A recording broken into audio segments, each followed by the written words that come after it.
తెలంగాణ రాష్ట్ర police housing board corporation chairman Gurunath Reddy పదవి బాధ్యతలు చేపట్టారు. సైఫాబాద్లోని డీజీపీ కార్యాలయంలో అట్టహాసంగా నిర్వహించిన కార్యక్రమానికి జహీరాబాద్ ఎంపీ సురేష్ షెట్కర్తో పాటు పలువురు నాయకులు పాల్గొని అభినందించారు.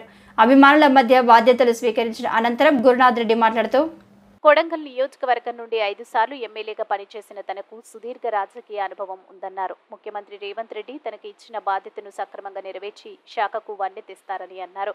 కొడంగల్ నియోజకవర్గం నుండి రేవంత్ రెడ్డి విజయానికి తామంతా కృషి చేసి గెలిపించామన్నారు.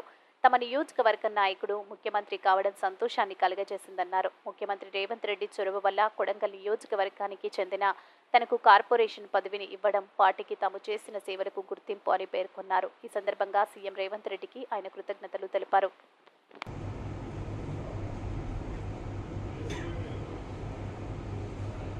వాళ్ళని పోటీ చేయకుండా చేసి మేమంతా పోటీని తప్పించుకొని రేవంత్ రెడ్డికి పనిచేశాం. అయ్యా మరి నీవు చేశారని కానీ నేను పీసీ ప్రెసిడెంట్ కాబట్టి స్టేట్ మొత్తం తిరగాలి కదా, నేను తిరిగినప్పుడు నేను ఎట్లా గెలుస్తా అని మీరు అనుకుంటున్నారు అంటే, నేను 5 సార్లు ఎమ్మెల్యే చేసిన కాబట్టి నాకు కొంత గ్రామాల్లో తెలుసు. నేను కష్టపడితే మేమెందుకు ఉన్నాం, మరి మీరు గెలవాలనే ఉద్దేశంతోనే మేము విడ్రా అవుతున్నాం. కాబట్టి మేము ఛార్జ్ తీసుకుంటాం, మేము తిరుగుతామంటే మొత్తం స్టేట్ అంతా నేను తిరిగాను. ఒక్క మండల హెడ్క్వార్టర్ మళ్ళీ మీటింగ్ ఉంటే మీరు వచ్చి అటెండ్ చేసుకోండి అని నేను రిక్వెస్ట్ చేస్తే దానికి ఒప్పుకున్నాడు. ఓ హెలికాప్టర్ పెట్టుకొని స్టేట్ అంతా తిరిగాడు, బాగా కష్టపడ్డాడు ఆయన కూడా. మా వద్ద మండల హెడ్క్వార్టర్లో మాత్రం మీటింగ్లు పెట్టాం. ఆ మీటింగ్లో ఆ మండలం యొక్క ప్రజలు మొత్తం పిలిచి అక్కడిని పబ్లిక్ మీటింగ్ పెడితే ఐటీ మాత్రం అన్ని మండలాల్లో అటెండ్ చేశాడు.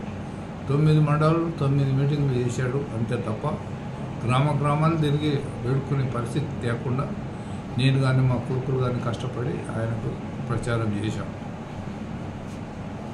కానీ చాలామంది నా మిత్రులు, నాకు దగ్గర ఉన్నోళ్ళు, సన్నిహితులు నాకు చేయలే.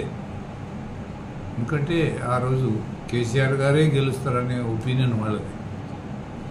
ఆయన కూడా కొంత చేశాడు కాబట్టి ఆయన గెలుస్తాడనే ఉద్దేశంతో చాలామంది నాకు నా దిక్కులు చేయకుండా నాకు వ్యతిరేకం చేసినారు. కానీ మేము 33,000 ఓట్లతో గెలిచి ఈరోజు నేను చెప్పిన ప్రకారమే సోనియా గాంధీ కానీ వీళ్ళు కానీ అందరూ ఒప్పుకొని ఆయన ముఖ్యమంత్రిగా డిక్లేర్ చేశారు. కాబట్టి ఆయన గెలిచాడు, ఎమ్మెల్యే అయ్యాడు.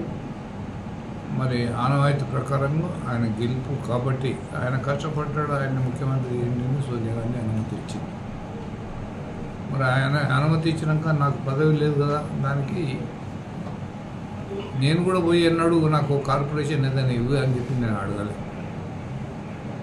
ఆయన్ని డిసైడ్ చేసి ఈ పోలీస్ హౌసింగ్ కార్పొరేషన్ చైర్మన్ చేసి నాకు జీవో పంపించి ఈరోజు ఈ స్థానానికి ఎదినంటే నా కొరకు కష్టపడ్డ అభిమానంతో ఆయన నన్ను చేశాడు. కానీ ఎవరు చేయకుండా నాకు తాను త్యాగం చేసినాడు కాబట్టి ఆయనకి తప్పకుండా చేద్దామనే ఉద్దేశంతో ఆయనే డిక్లేర్ చేశాడు, ఆయనే సెలెక్షన్ చేశాడు. ఆయనే ఈ కార్పొరేషన్కి వస్తాను నేను ఊహించలేదు. అందుకే రేవంత్ రెడ్డి గారి పుణ్యంగా హౌసింగ్ కార్పొరేషన్కి వచ్చింది. కాబట్టి ఆయన పుణ్యంగా ఈరోజు ఈ సీట్లో కూర్చున్నానంటే రేవంత్ రెడ్డి కాదు. కాబట్టి నేను ఒకటే కోరుతున్నా, హౌసింగ్ దీన్ని డెవలప్ చేయాలి.